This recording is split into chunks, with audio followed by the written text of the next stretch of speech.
The year is 1470. High in the mountains of Tittle, a single bell rings across a valley for the last time. Inside the convent of St. Catherine, 23 women kneel in prayer.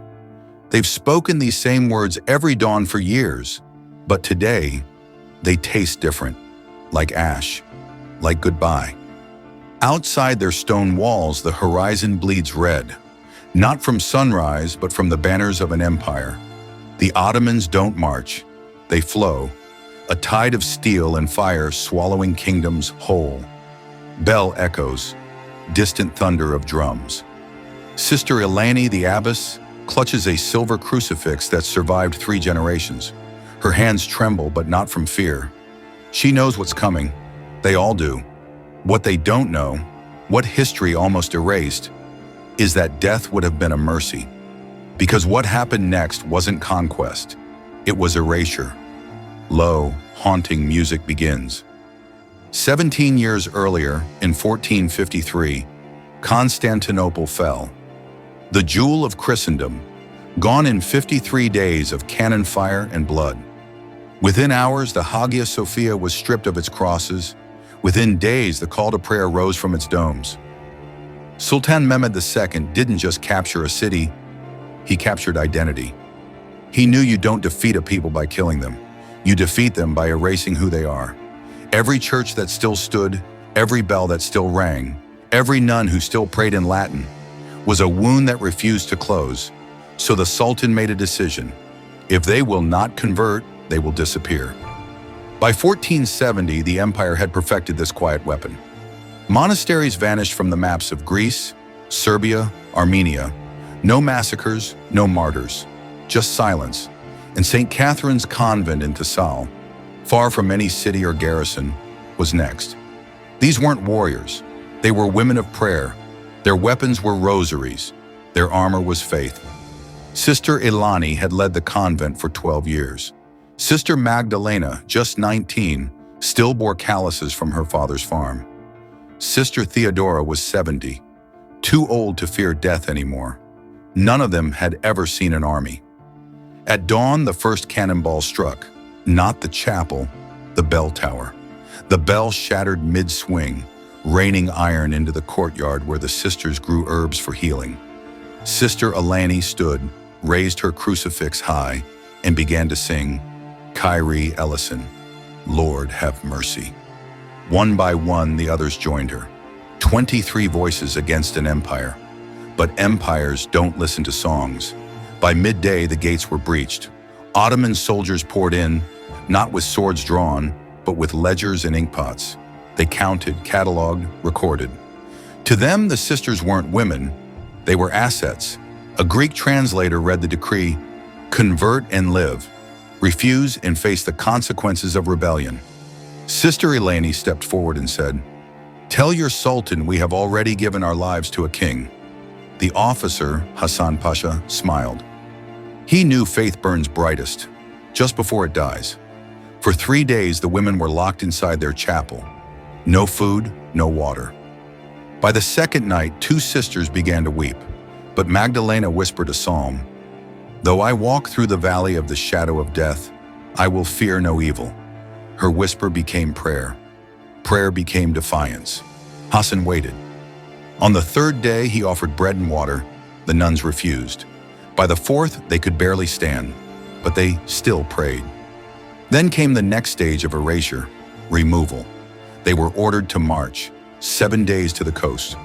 Bound, barefoot, starving. One by one, they fell. Sister Irene collapsed on the 2nd day. The others carried her for miles until she died at dawn. Hassan noted it coldly in his ledger. 22 remaining.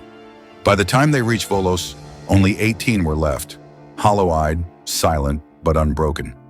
From Volos, they were loaded onto a galley bound for Constantinople, a ship built for slaves, not passengers. The manifest lists them simply: religious captives, female, destination, imperial household, purpose, domestic service, and conversion. 12 days at sea, storms, sickness, salt, and silence. At night, Magdalena whispered psalms until others joined her, prisoners from other lands. For a moment, the sea itself seemed to still. When they finally saw Constantinople's skyline, it glowed like a blade, the city of the world's desire, and their prison. They were marched through the streets, in open display, Christian nuns among captives, a warning to all who resisted. At the foot of Hagia Sophia, they were forced to kneel. The call to prayer rose above them. One of the sisters whispered, "We are home, but it is no longer ours." Then down into the darkness beneath Topkapi Palace, a labyrinth of tunnels, storage rooms, and chambers that never appear on any map. There the nuns vanished from record. For centuries the world forgot them, until 2011. During restoration work beneath Topkapi, archaeologists broke through a false wall. Inside was a small chamber. No windows, no door, just stone. On every wall, crosses, dozens carved by hand. And beneath them, 4 Latin words scratched into the rock. Lux in tenebris lucet. The light shines in the darkness. The archaeologists realized what they had found. A secret chapel built by the Sisters of St. Catherine. By day, they were palace servants. By night, they returned here to pray. They stole crumbs of bread for communion, water from the wells for blessing. They sang hymns so quietly the stone barely caught them. One carving stood apart, a small bird beside 23 lines. Only 11 were finished. The rest trailed off into nothing. These women had been erased from ledgers, but not from stone. Their faith, quiet, desperate, unbroken, endured in the dark for years. Ottoman records from 1482 mention a cleansing of palace staff. No names, no graves, just one word, disposed. The nuns of St. Catherine vanished, but their chapel, their carvings, their light, survived. A French diplomat in 1712 wrote that palace servants whispered of hearing women singing in Latin on cold nights.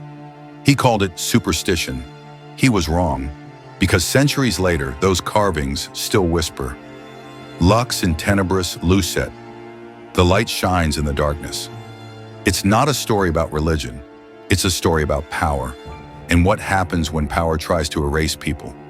The Ottoman Empire lasted 600 years. It conquered 3 continents, redrew maps, crushed kingdoms, but it couldn't silence 18 women who carved their faith into stone. Empires measure victory in land and blood. But memory measures survival in scratches and whispers.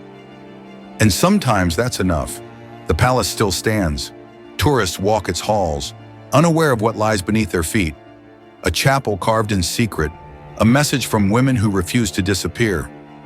Lux in tenebris lucet. The light shines in the darkness, and the darkness has not overcome.